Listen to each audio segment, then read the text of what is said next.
And it's really nice to have the opportunity to come here and present just a little snapshot of some of the things we've learnt in Australia. So as the title says, I'll just look briefly at some successes and failures and things we've learnt from how we've done in terms of adaptation over the years. So I'll go through this reasonably quickly because we've got quite a few slides, but if there's things you don't understand, just put your hands up and let me know, and I'll slow down for that. But so when we look across Australia, is that like the rest of the world, we're warming. So this is a temperature graph straight off the Bureau of Meteorology site in Australia. So it's easily accessible data. Anyone can produce a graph like this. So I think it's really important when you're having communication that people can actually access the information and test it themselves and have a look at what it says. The black line is just a simple 10-year running mean of temperatures across Australia. You can see that goes up considerably over the last several decades. There is no sign that the temperatures in Australia are slowing down. That temperature increase is going up and going up steadily. It's not only that we've got on average warming in Australia, but we also have a situation where the temperatures are almost outside the envelope of past experience. So if you go back to the era where my parents were born, sort of down here, you can see that the hot years and the cold years, a bit over a degree and a half sort of Celsius range. And you can see now that the difference between the cold years and the hot years is actually, if anything, slightly larger, so the variability's gone up. But the cold years now are about as warm as the hot years were in the decades where my parents were children. So what we're already seeing is a change, a move from outside the past envelope of variability to a new state. And so we don't have to wait for 2030 or 2050 for climate change. We can see this now. We've actually moved outside the range of past experience. If we look at climate in general, it's very hard to ignore in a country like Australia. So last year, 2013, was the hottest year on record across Australia. It was 1.2 degrees above the long-term average. It beat the previous record by 0.17 degrees Celsius. That's a huge change. I mean, it's a really, really big step change. It's not a small increment, that's a really big change. The mean changed, but also the extremes changed. So the maximum temperature averaged across Australia is 1.45 degrees, again exceeding the previous record by a whole quarter of a degree Celsius, which again is a really, really big change. And the minimum was the second highest on record with almost a degree warmer than the baseline. So regardless of which temperature metric you're looking at, maximum, minimum or means, we've warmed up considerably, and last year was an extreme year. It was extremely hot. In that year we had the hottest day on record in Australia, so averaged across the continent it was 40.3 degrees Celsius. So that continent varies from sorts of northern Chile environments down to probably, I think, Concepcion, somewhere like that. So going down to the cool temperate environments, and the average across the whole continent was 40.3 degrees Celsius. It's pretty extraordinary when you think about it. We had the hottest week on record, we had the hottest month on record, we had the longest national heat wave. So a heat wave where there was more than 7 days of temperature more than 39 degrees Celsius averaged across the continent. So everywhere, on average, had 39 degrees or higher. And we had the warmest winter day on record, which was 30 degrees, etc. So we broke almost every conceivable record that we had in Australia that's meaningful.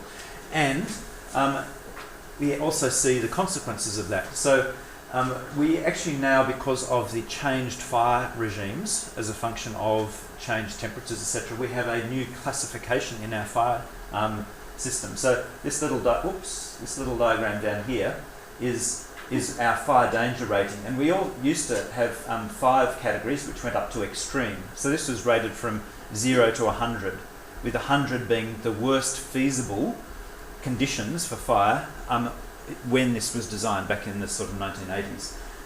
We're now regularly getting conditions which are worse than 100. We're getting what we call code red or catastrophic fire conditions, and we're getting them fairly regularly now, so a few times a year. And so back in 2003, Canberra had a really big fire which killed a lot of people. and that was 118 on that scale, 118. There was some really big fires in Melbourne, in Victoria, back in 2009, which killed 173 people, and that was 180 on that scale, which was only supposed to go up to 100. And in that same year, in spring, not even in summer, we had a condition where it was 215 on that scale across Southeast Australia. So we're getting conditions in terms of our fire weather which we simply could not have conceived. And if we'd gone back 20 years and said we were going to get conditions of 180 or 215 on this fire danger index, people would have laughed. They said that is just not feasible. And yet we're experiencing them already. And this is only with 1 degree temperature increase. In January this year, we had a heat wave, just like we had January the year before, a massive heat wave.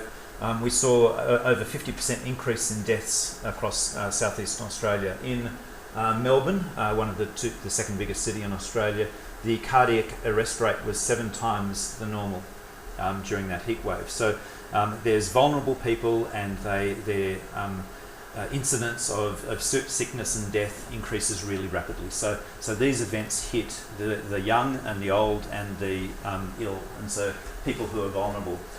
In that same period, we had more than 1,000 fires across southeast Australia. 71 were classified as out of control, so we had no way of actually managing those fires.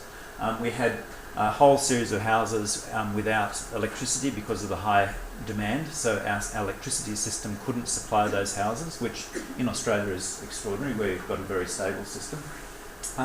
Big impacts on agriculture, like reductions in wine harvest and wine quality.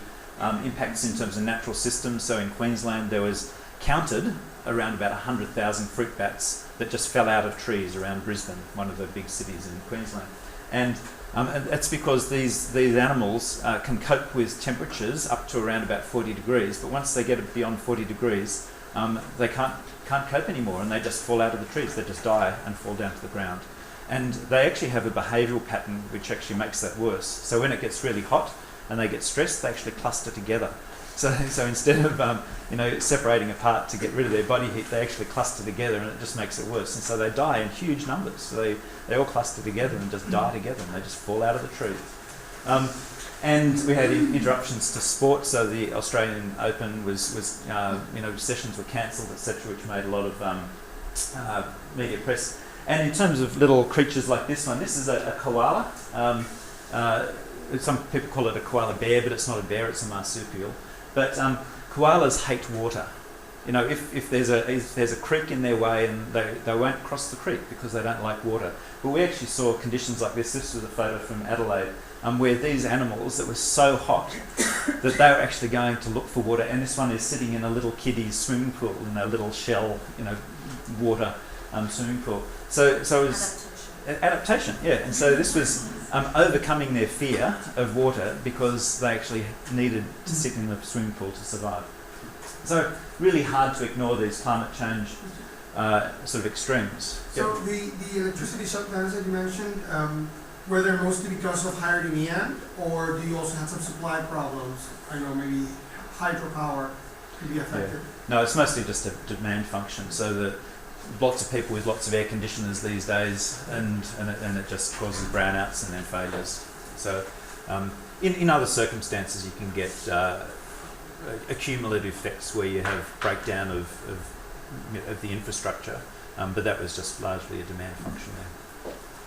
So when you actually talk to people who watch climate, whose business depends on climate, like farmers, they actually say, this is just like watching the predictions of the future come true. It's happening right now. And so they don't need convincing, and so they're already responding. But there tend to be in a minority who acknowledge that climate change is happening and it's caused by humans. But regardless of whether it's caused by humans or not, the rationale for adapting to the changes that you're seeing is extremely strong. So if you don't adapt, you either underperform or you incur increasing risk. And neither of those make a lot of sense in a business sense or in terms of other issues. And when I talk about adaptation, it's essentially just a simple definition is just changing what we do to get what we want. So it's a collective activity as well as an individual activity, and it's about achieving goals or trying to maintain goals in the face of a changed environment. What we have failed in this situation of pretty much self-evident change is we've actually failed particularly to convince our leaders. So we have a Prime Minister at the moment who has said climate change is crap, and is on record as actually saying that. We've got at state government and at national government levels, almost every climate change department and every climate change unit has been depopulated or removed. And so effectively we've seen removal of climate change from policies right across the nation, except where we have international commitments to do so. We have really high profile people who speak out about climate change. So we have the sort of advisor on the Prime Minister's business committee who says this, climate change is a science delusion, and the IPCC operates out of dishonesty and deceit. So instead of actually recognising that these are professionals who are operating off a really good information base, you attack the messenger, not actually deal with the message. And yet we know from studies in the US and elsewhere that having leaders who support change and who recognise change is really fundamental to getting effective change processes throughout our society. So we have a real problem when we have the sort of visible leaders in our society actually saying, don't worry about climate change, it's a lot of rubbish. And so very hard as a science community to compete with that. And in the end we'll win, but it will take a long time to actually get the message through. If we actually look at what the public say, quite a difference between adaptation and mitigation. So we had prior to the last national election, we had a sort of a national internet-based poll called Vote Compass, which actually comes out of Canada. We had 1.4 million people in the effective sample of this, so a pretty massive sample. There's only 23 million people in Australia, and so it's a pretty solid sample size. And this was the sort of numbers coming out in terms of people wanting adaptation, and you can see it's really skewed to the right. People want more adaptation. They recognise change is happening. They want more of adaptation. In terms of mitigation, which is very polarised on a political basis, we saw a much more even split. So the Conservative parties occupy this part of the spectrum, the left-hand side. The Progressive parties operate on this side of the spectrum, and the responses to the survey split on party lines. Just like in the US with the Republicans and the Democrats, in Australia it's the same thing. So mitigation, highly politicised, we see that happening. Adaptation, pretty much everyone from whatever party says we need more. What we've found, one of the key lessons, is that it's not just about doing science, it's actually about doing science in particular ways and delivering in particular ways. And I won't go through this list completely, but it's very easy to do science that isn't relevant or isn't timely or isn't appropriate or isn't trusted. And we have to be very aware of these sorts of barriers to adoption of science. And so there's a huge amount of literature on various parts of that list, and so it's not as though I invented it. But it's very easy to slip back into practices which don't recognise those things that are on that list. As well as that, there's a question down the bottom, as when we start to engage with stakeholders and partners in industry, etc., there's a question which is about whose decision is better. So what is the role of the science community in terms of analysing what are appropriate decisions? And clearly we aren't those government policymakers, we aren't those business leaders, we aren't the farmers or the water managers. They are the ones who are actually charged with making a decision. What we have to do is define our role in how we actually support those decisions and inform those decisions. So we have to be very aware of our role within that sort of iterative discussion cycle. And we also see it as a real need to move from what we call a climate-centric approach, which puts climate at the centre of the decision space, into a decision-centric approach, which is much more driven by the values and aspirations of people. And so climate is just one small component that comes into that. And I was talking with Renee about this yesterday, and other groups in other places also follow the same sort of idea, even if they use slightly different terminology. And so once we actually start to recognise these various things, I think we can actually make our science a lot more effective.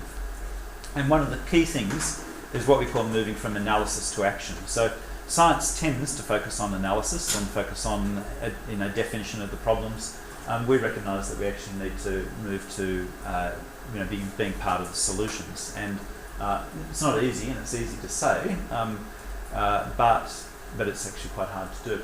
So just some of the questions here, come from our experience about recognising these limitations and how we operate.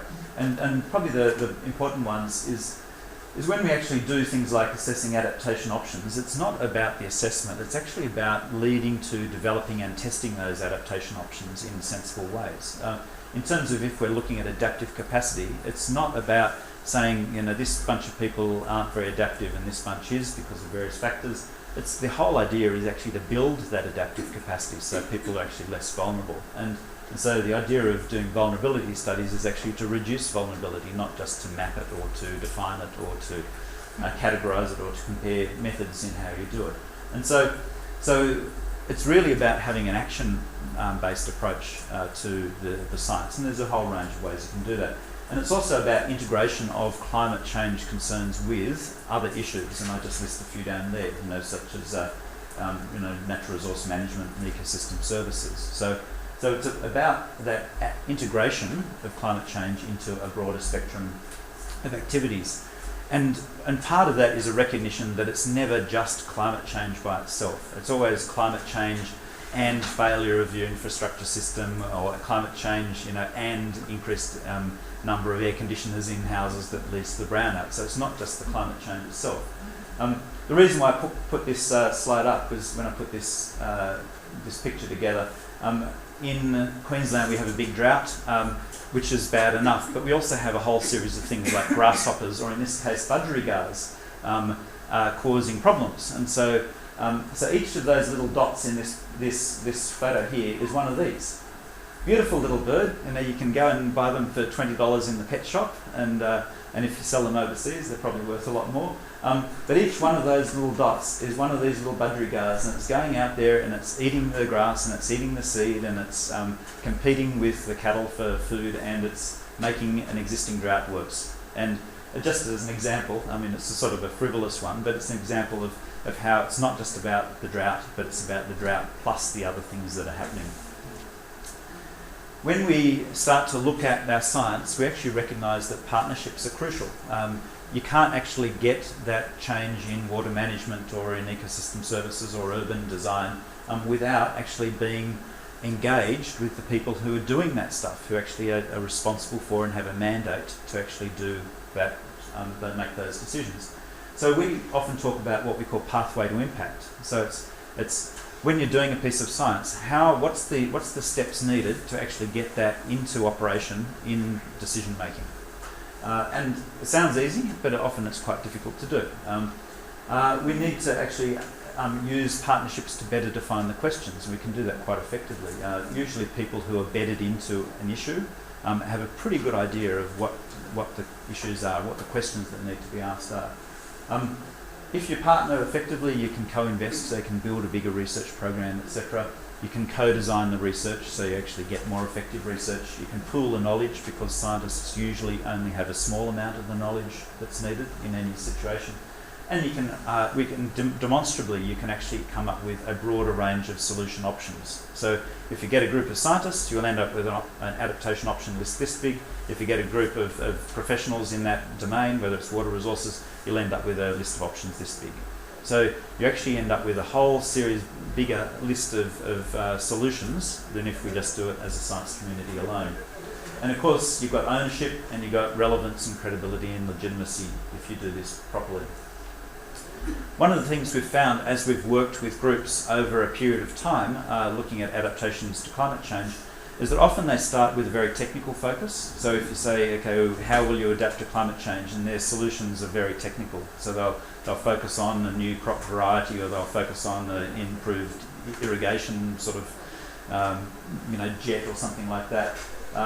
And as they go through a series of workshops and processes, what they end up with is focusing much more on strategic business management, strategic planning skills. So it's actually thinking bigger, thinking outside their existing box, and thinking much more strategically, and developing the ability to make good transitions from what they're doing to what they want to do. So we sort of think that this journey is actually a really important thing. It's and now recognising it, we can try to get people to focus on this right-hand side, the strategic side of things. Instead of going through the whole journey, we can leapfrog to the really important things. And this has actually been incorporated in government policies, particularly in terms of drought, where they've actually recognised that this strategic business skills is actually where they need to have the training, not in the agronomy and technology. We need to talk the language of our stakeholders. I really love this cartoon. On the left-hand side, climate change threatens our existence, and all the businessmen are asleep down in the audience. And you say, climate change threatens our economy. No! and it's unfortunately pretty true. It's sad, but it's true. And so as soon as you start talking about money, you can actually start to engage with a whole group of people that otherwise ignore you. So money talks, and one example of this, and I don't want to go into the detail, but basically in our northern cropping zones, what used to be a quite frosty area, so frost risk impacts on crop yields and profit. And because there's been a long, steady decline in the frequency and the duration of frost, so that's the end of frost, and this is the beginning of the frost period, and you can see essentially it's dropped down to zero by now. So what used to be a risky environment is now a non-risky environment. So we just did a really simple analysis which said, well, what happens in gross margin terms, sort of profit terms, if we ignore frost risk, if we take a 100-year view of frost risk, which was a standard sort of approach, or if we take a 10-year rolling view of frost risk, so we change that management according to the last 10 years. And what we actually found is that we effectively double the gross margin by taking an adaptive approach, just moving with the changing risk. So not taking a 100-year view, not ignoring it, but actually adapting as that risk changes. And so what we've actually found in this region now is that almost every producer of crops has fundamentally changed what they're doing in this region. And so you can see things happening which simply didn't happen before. So you can see a wheat crop, which is a winter growing crop, and a sorghum crop growing side by side. So sorghum is a summer crop. And in the past this never happened because the risk profile arising from frost prevented it from happening. And now people have changed that because they've actually updated their agronomy.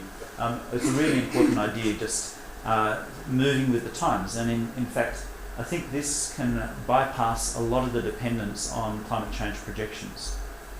Is that instead of using climate change projections to inform of what you're doing, you just look at the recent past as the best indicator of your near future.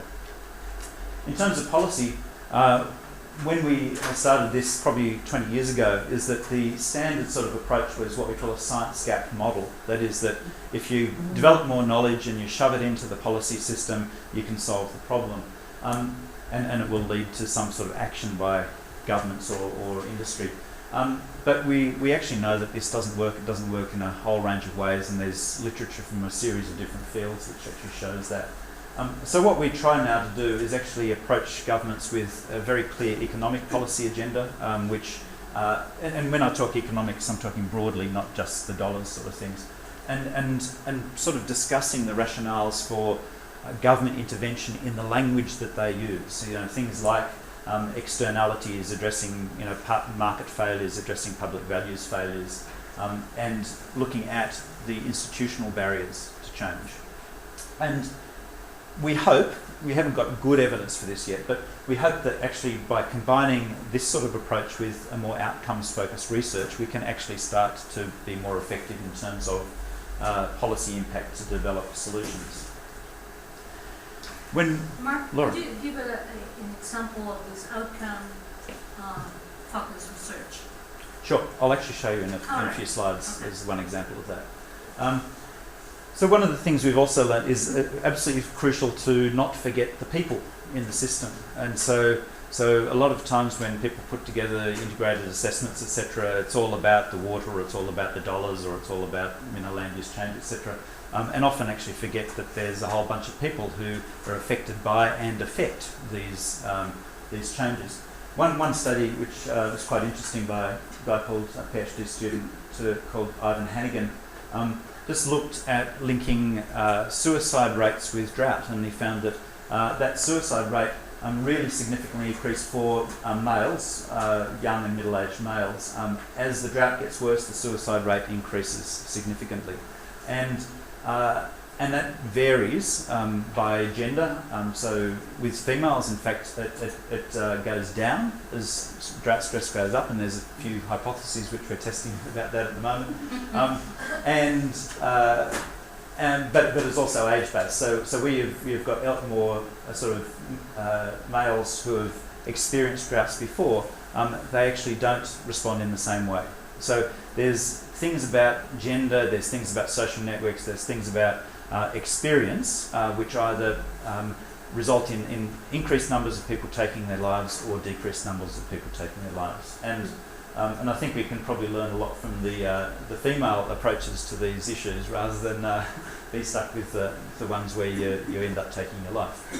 Can you talk a little bit about what is the kind of data you use to make these studies? Like, is it a longitudinal study, cross-sectional, based on one country, different regions? Yeah, this particular study was focused on Southeast Australia, and there's good data on, there's data on suicides, which comes from autopsy reports and from medical certificates, cause of death reports. And so it doesn't get all of the suicides, because some suicides are never reported as suicides for various reasons, legal ones and others. And so the actual number is likely to be greater than we record, but we can nevertheless determine the variation in suicide rates. So it is within one region you're correlating across time the suicide rates with plots. That's essentially right. The example of sort of outcomes-focused research. So we developed quite a while ago ways of, at a national scale, looking at adaptive capacity and vulnerability to climate, and using a 5 capitals approach. And this allowed us to focus on regions which had high vulnerability and specify the adaptive capacity that was needed to be built in each of those regions. But we've also converted that to essentially a tracking approach, where we actually do time slices of adaptive capacity and how it's changed. And so this is work by Phil Kokic and Steve Crimp. And what this does is it allows us to actually say, well, over time there's some places which show consistently high ability to adapt, and there's some places which show consistently low ability to adapt. So if we look down southeast New South Wales, down here, this is consistently one of the black spots on these maps, and it's not too far from where I live, which is just there. And interestingly, this has been a region where there has been an anomalous or a disproportionate number of drought declarations. So going back several decades, this region was always putting its hand up for government assistance with drought, even though the drought was probably much less extreme than in other places which didn't put their hand up for assistance. So this sort of analysis actually confirms what we're actually observing through completely independent data sources, which is this the adaptive capacity as defined by desire for government help, etc., is actually quite different from place to place. So some places are actually much more able to deal with variations in climate conditions than others, and so this is where an example of the outcomes focus. So we've actually now started to get this built into those national adaptation progress reports, which I sent you this morning. And this is one mechanism which we can actually start to inform governments as to how they're progressing on adaptation. Sorry, Mark, so also via this example you also can separate the vulnerability from the exposure and the threat. That's right. So you can treat them Yeah. in isolation and treat them independently. That's right. Yeah. And so we've got several papers on this which are in the literature. And without going into the detail of this, what we're doing is we're looking at the barriers to adoption. So this is work done across farming sectors in Australia. So all of these regional sort of analyses, and so region by region and industry by industry, we're looking at what the farmers themselves are actually saying are barriers to, or facilitators to change. And so we actually can start to understand what it is that's holding people back, so we can start to respond both in a science sense and also in a policy sense.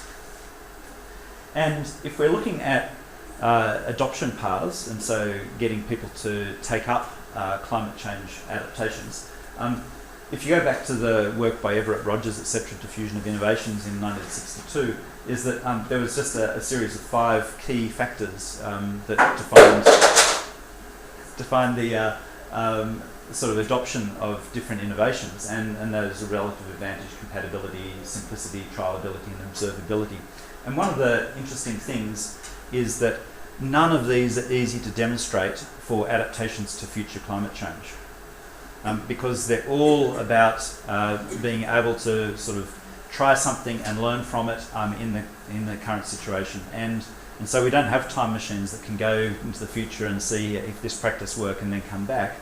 So there are some really interesting challenges about how you actually get people to think about and start to implement climate adaptations. And so one of the ways we do it is to get people focused on their existing systems and on management of climate variability and trends in climate. And so we can do that quite effectively, but one of the problems is that it tends to lock people in terms of thinking about adaptation to what they're doing already and to minor variations on what they're doing already. And in some circumstances, that's just not enough.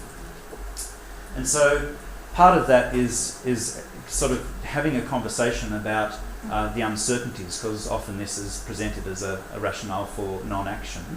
And so, as I'll show in a minute, in many cases what we're finding in Australia is the modelling, the CMIP5 global climate modelling information actually doesn't provide any real insight to people at the timescale of interest. So most people's timescale of interest is often the next week, but for strategic decisions it's up to about a decade in most sort of businesses. Sometimes it goes out to 2 decades, 20 years. Very rarely does it go out to the sort of timescales where you get strong signals from global climate models as to changes in key factors like rainfall. And so, what we're doing and other people are doing elsewhere is developing approaches that don't have the same dependency on the global climate models, that aren't so climate centric. And so low regrets, no regrets and robust options are out there in the literature as ways that you can frame this thing. And in the long term, we've been exploring application of real options, which is a particular economic sort of instrument about how to make decisions. And so we've got some really interesting work with the nature conservation sector in Australia, which probably will go international fairly soon. And so one of the things we've learnt is we can't afford to make uncertainty in terms of our climate change projections the basis of our discussions with industry or with policy. You actually have to bypass that.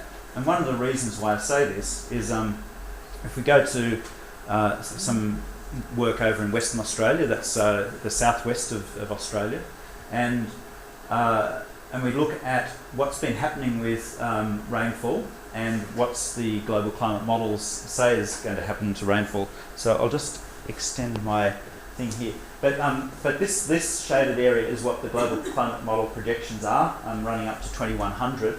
This little line here, which says observations, is what's actually happened over the last decades. So it goes not quite to the present in this picture. But if I just zoom in on that part of the picture, what that shows is that this is the mean of all the CMIP5 model results. This is where we are now, almost down at the bottom envelope of the modelling results for rainfall here. And in fact, when you actually take, this is where we are now in terms of reduction in rainfall, it's actually a 2050 scenario. So we're already, in terms of reductions in rainfall, where those models say will be in 2050. So if you relied just on the global climate models, there's a real risk of grossly underestimating both the rate of change and the degree of change that this area will have to deal with. And they've already responded in this area by massive changes in terms of water management, major changes in groundwater management, putting in new dams, desalination plants, changing water allocations, etc., water pricing. And so there's been a lot of response, but the response hasn't been on the basis of the GCMs, it's been on the basis of the observed changes in rainfall and the attribution of those changes in rainfall. I won't explain this diagram, but basically one of the questions is, if we're looking at this sort of rate of change and degree of change, do we have the right tools needed to actually cope with that? Do we have things which, in this case, a farmer can just grab off the shelf or out of the stock agent and then go and plant? So do we have the right varieties of wheat, in this case, to actually use under future climate changes? And the answer is no. In most cases, in most regions, we actually don't have the varieties that are needed and going to be needed in the next 10 or 20 years. And so we've been engaging with the breeding community, the plant breeding community, to actually start to look forwards in terms of the climate that they need to breed for, rather than looking backwards, which is what they tend to do currently. So in many cases, I don't think we have the right tools that are going to be needed. And as I mentioned before, there's often a problem in terms of focus. So people often focus on their existing systems, and in some cases that could actually lead to maladaptation. So rather than thinking about more strategic change, they just focus on what we call incremental change.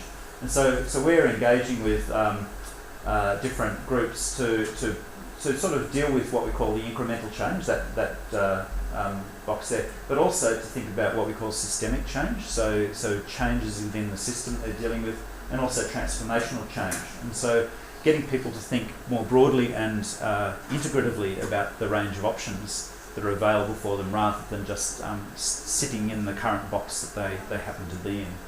And so I think this is an important area of work, but one which there's a whole science community which is now grabbing hold of this transformational idea, I think in ways which are quite inappropriate, because they tend to be promoting transformational change rather than just understanding the options there and the risks, etc. And so it's a bit of a risk of focusing on the new rather than focusing on the important. We've also learned quite a bit about social networks and social support networks. So this is work from Anne-Marie Dowd and colleagues, and we've just got this accepted in Nature Climate Change, so it'll come out fairly soon. But what we tried to do is look at social network analysis, and I talked with Lara, with you about this the other day. And so this shows the social support network for people who are doing incremental adaptation, so that's minor change to their existing systems, or transformational adaptation, that's really major change out of their existing systems.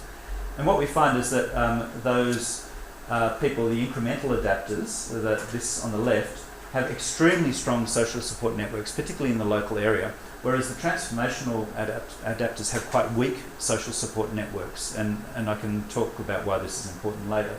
But when we actually look at the information networks, it's completely the opposite. So those incremental adapters have very weak information networks. They're generally quite happy with what they're doing and the information needed to support that. Transformational people are going out and getting information from absolutely everywhere to explore the new decision space that they want to adopt.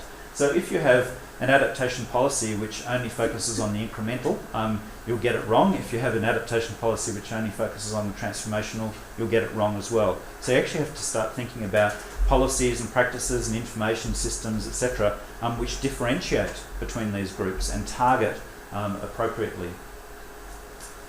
And lastly, we need to think about maladaptation. We don't want to do dumb things, stupid things, and almost always when people criticise climate adaptation, it's afterwards.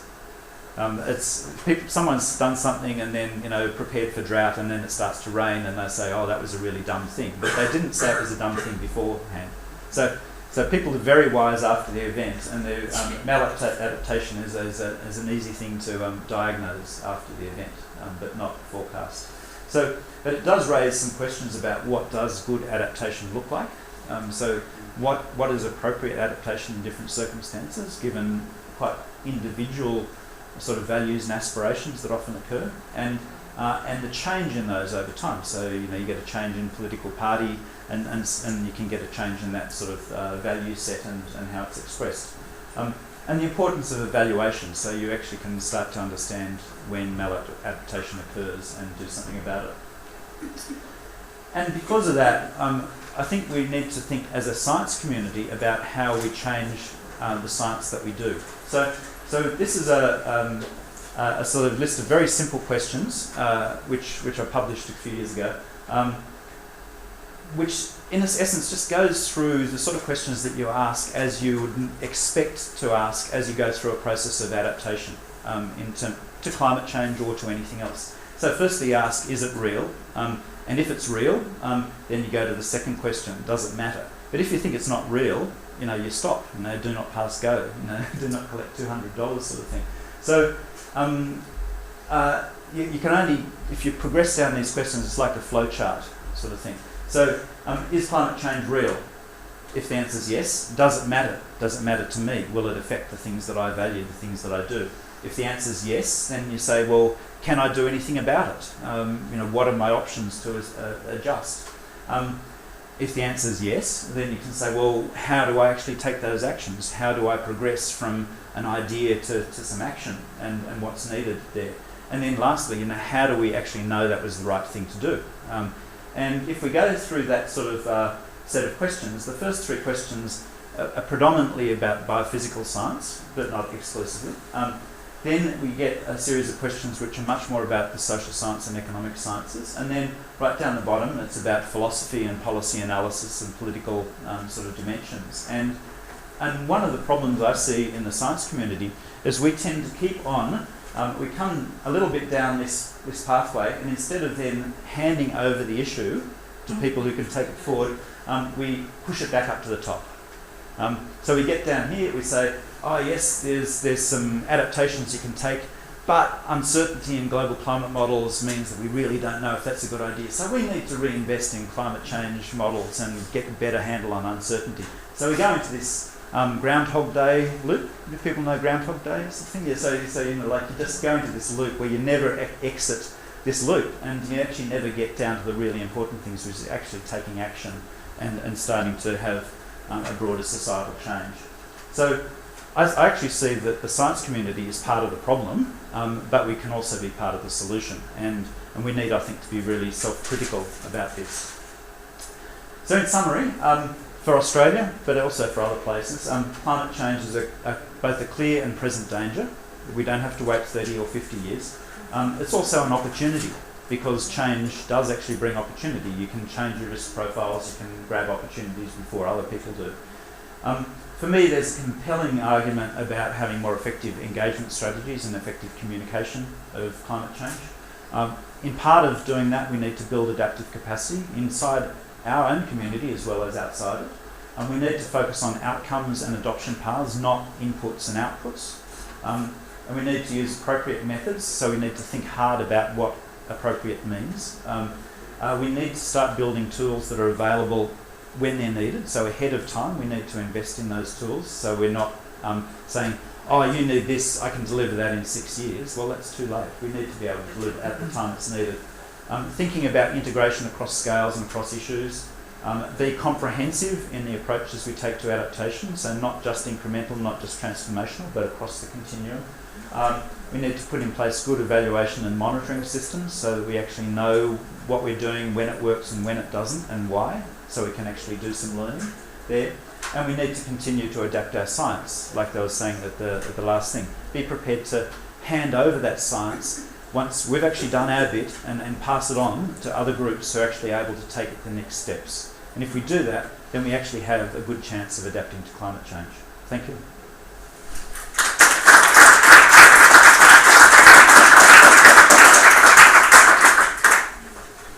Well, questions, comments?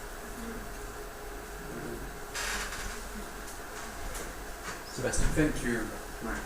Always illuminating our work. I have two questions. One is about the relation in the politics between adaptation and mitigation in Australia and I guess around the world. Things like seeing opportunities on climate change and acting on what's happening today and those graph you show that present the public opinion about adaptation and mitigation. I see that there is a risk there in the long term, that if you put too much effort on adaptation, whereas before there was none on adaptation, it could create a risk in the long term because there is a reduced attention on mitigation, and so you then don't deal with the long-term issues. So how you see that, how to walk in that very fine line between those two fronts, and how you, in your personal experience, are dealing with things like opportunities. In Chile, there are opportunities. Agriculture in the south, I think, is a very clear one, but it's not easy to say them because it could create, again, problems in other fields, in other issues. That's one question. The other one is infrastructure building in Chile and many developing countries is different as a need than in the developed world. We are in the process of building a lot of our infrastructure. So we have to also be aware of those 30, 40, 50 years into the future issues. So lessons in that regard is also very needed because we have to deal with that in some years. There's a need, or some would say there's a need for building reservoirs, so maybe those reservoirs won't be filled with water if we don't take this into account. Yeah. They're extremely complex questions to answer, Sebastian. I'll try to deal with the second one first. So in terms of infrastructure, there is a whole range of reasons why you may want to build energy efficient infrastructure anyway, and that's increasing energy prices, and so having more energy efficient buildings makes sense for that reason as well as for climate change. If we look at the trends in extreme events, you'll also be thinking about, well, how can I build buildings which are more resilient to those extreme events, and I'll give an example in a second about how easy that can be to do. And we also need to make sure that that infrastructure is not additionally expensive, so that people will not make choices against having adaptive infrastructure because of price. And so in that respect, CSIRO has developed what we call a zero emissions house. So we actually said, well, let's build a house in Melbourne. The target is to have zero emissions, so that both in the construction and subsequent running it was emission neutral, and the criteria were also that it had to be only at most very marginally more expensive to build than a normal house. And so that was the challenge, and we've succeeded. We've shown you can build houses which are much better in terms of energy efficiency, they're much better in terms of climate adaptation and livability, and they're no more expensive than any house. So the choice of why we choose an energy-hungry, expensive house to run, expensive house in the future versus one that's sustainable is pretty clear. So we need to be concrete in terms of our ability to deliver, not theoretical but very practical. The limitations in many cases there are the building industry. So you have builders who don't know the techniques, they don't know the materials, they don't know the design, and at the same time there's increases in insurance prices which makes them very risk averse, and so they don't want to go and be adventurous in terms of using all of these new systems. They want to be conservative. So the issue then is actually how do you bring the building industry, all the builders and the architects, etc., up to speed so that becomes normal. So once you go through that process, you understand what the limiting factors are, and you can address those limiting factors. In terms of making houses more resilient to climate extremes, one example, which is a real example in Queensland, going back to the 1970s, we increased the wind, the rating for being able to withstand high winds. So we had to build more wind-resistant houses because of cyclones. We had a big cyclone in 1974, which effectively demolished half of Darwin, the most northern city. So right across there, we brought in new building codes, and now when a cyclone hits, you can see an old house completely demolished and a new house still there after the cyclone. It works. We can see. You can see it in front of your eyes. And we can also see where people have taken an old house and wanted to strengthen it. And you can do this really cheaply in many houses. You can buy a series of little metal bands, like ribbons of iron, and you can fasten them over the beams in the roof and onto the walls effectively. And so a few tens of dollars for the iron and a few long screws to screw into the roof. And you can see houses which have done that. So about $40 worth of materials. And you can see houses which have had that done next to houses which haven't had that done. One house survives, one house gets destroyed. And so often improving your infrastructure can be done very, very cost effectively, but it's understanding how to do that really cost effectively and sensibly. So you have to have pathways to action with all of these things, taking it out of the theoretical into the practical. In terms of that question about adaptation mitigation, largely that's a difference which really came from some of the very early discussions in fact pre-UN Framework Convention. So it goes back to the sustainability discussions, ecologically sustainable development discussions. And at that time, people differentiated between mitigation and adaptation. It's been reinforced in things like IPCC reports, where you have a report on mitigation, report on adaptation, report on climate science, whereas you'd actually say that these things are pretty strongly related to each other. And so we've actually institutionally reinforced this separation between mitigation and adaptation. When you speak to industry people, often they don't see that difference. And they would see mitigation as just a strategic form of adaptation. It's avoidance of damage and sort of risk, and so they don't see it in the same way. And if you're, say, looking at building a building, if you put insulation into your roof, you're making it more livable under hot conditions, and you're making it more energy efficient. So you're ticking the adaptation box and you're ticking the mitigation box. So in quite a lot of situations, there's not a big distinction between them. But in some situations there is, and so adaptation pushes you in this way, mitigation pushes you in that way. So understanding where they join up together and understanding where they separate is important.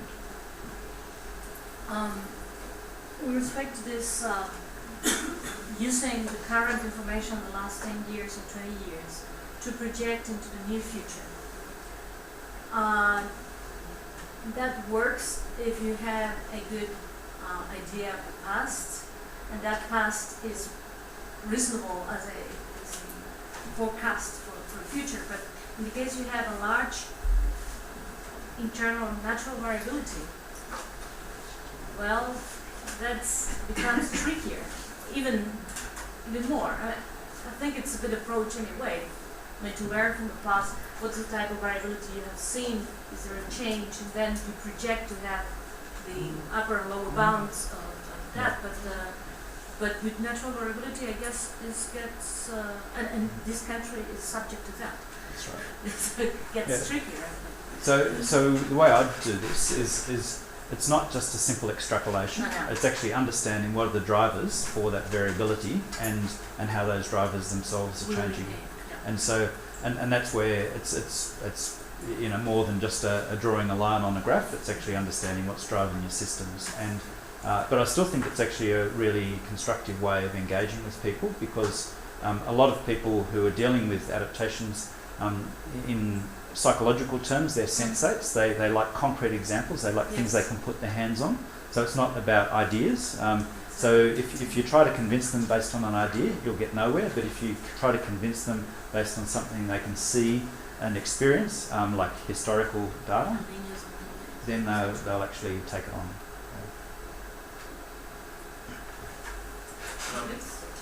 You mentioned that the biophysical community should do a better job of moving on the information. How would you propose that we do that? I mean, there are papers being published, a lot of them, and regularly there are these big reports, like the IPCC report, that make it very easily to access all the information that is done. I would actually argue that this section is doing their job to reduce the uncertainty, and it's the next section that just I mean, it's not difficult to access that information. It's out there in the open for everybody to take. So how would you say we improve, we convince the next stage to actually take the information that is provided? Right. Well, I mean, I don't think the information is out there for everyone to take. So if you're a poor farmer in Kenya, you're not going to be able to access the internet and download a 2 gigabyte file, which actually tells you the results of 26 different GCMs, etc., and be able to make sense of that. So there are sort of processes in terms of knowledge translation or knowledge adoption that are needed, and that's part of the climate services idea, which is in the centre, CR2 centre here. If you're saying, well, what's a process where you can actually take sort of biophysical and do an effective handoff? Again, you could establish a centre like CR2, where in fact that you have a degree of integration and you have different disciplines who are actually working together to actually try to deliver information and products at the end of the life of the CR centre. So there's some pretty standard ways in which you can actually move information very effectively across different boundaries, and where you can have boundary organisations which charge to do that or have a responsibility or volunteer to do that. And so again, that's pretty well understood. That the problem is, I would argue that it's not just the responsibilities for biophysical scientists to do a bunch of studies and then throw it across the fence and hope that someone else picks it up. They actually have a responsibility, because often they're being paid out of public monies. They have a responsibility to do the next step, to actually take it across the fence and hand it over to someone. Yes, how? Oh, there's a whole range. I've just mentioned a few. So you can actually contact boundary organisations. Building a centre like CR2, that's on the government level. I mean, how do we reach that farmer in Nigeria? Oh, I mean, there's a whole raft of projects. If you're looking at Africa, there's a whole raft of projects there with different NGOs who are doing that translation and taking it out to different farmers. Now, if you go to South Asia, there's a whole raft of different agencies, both national and international, who are doing exactly the same thing. Yeah, and but these NGOs, these are not the biophysical scientists. These are people that, okay, they know about it, they go and take it, and they pass it on. yeah. So this is not actually the scientists who are doing this job. Yeah. And they're doing it well, apparently. Well, I mean, they're doing it, but I think that what I'm saying is that it's not just the biophysical scientist's job to run another GCM and then shove the information on the web. It actually goes a bit beyond that. So, for example, you can say, well, what are the really important information that these people need? So then you can actually do analyses which provide that information. So it's a two-way flow.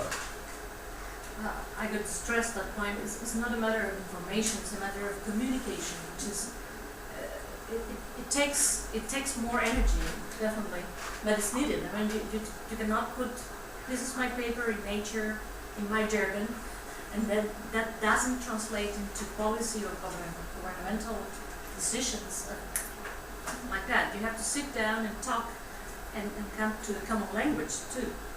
I mean, there is a need for that. Otherwise, we will still be complaining in a few decades, those who are alive. So you think actually these NGOs are a good way to go? I think, there's a whole raft of different ways of doing it, and that was just one. And I would actually say that your institutions should be thinking about how to actually do this connection with users. It's not just about individual scientists, it has to be institutionalized.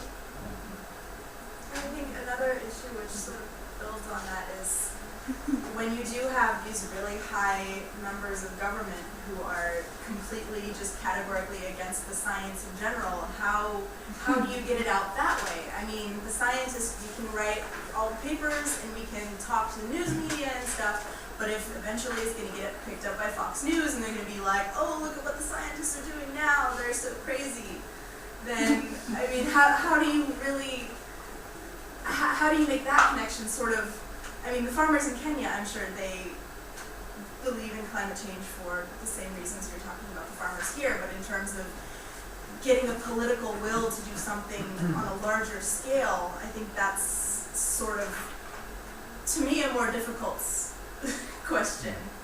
And I mean, in the US, you have, I think I would argue that we're moving towards this more communicating our science. I mean, most NSF proposals have like a broader impacts statement where you say, this is how I'm going to communicate this publicly funded science to the broader public and everything.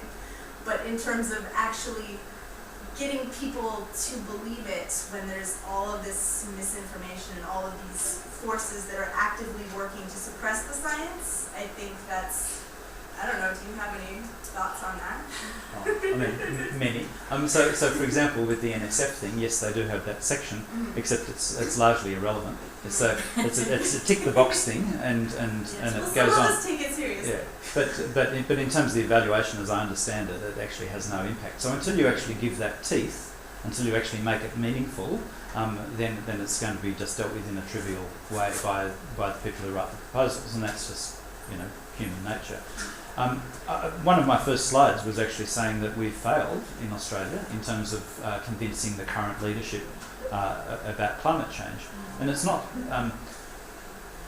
the government's position is that they acknowledge that the climate's changing, that the humans are the cause of it, etc. But then there's a bit of a gap between the rhetoric and the reality of what they're doing, and so there is a responsibility for the public and for the media to actually recognise that gap and close that. And in the end, that I'm pretty confident that will happen, but it's just going to happen quite slowly, more slowly than it need to. And so part of the issue is about almost making it indefensible to sort of take denialist approaches. And if you say you go to India and you talk to the farmers, there's no question. They'll say yes, the climate's changing, and they've got sort of records going back a couple of thousand years, which for the monsoon and when it started and how strong it was, etc. Even though they're not scientific records, they still are part of their local knowledge, and they recognise it's changing. And so it becomes very quickly unsupportable when you've got 600 million farmers to actually say, for the government to say, we're going to ignore it, we're going to trash it, or we're going to trivialise it. And so part of that is that groundswell of just acknowledgement and evidence, and in the end I think that will win. And in terms of science and scientists, since there's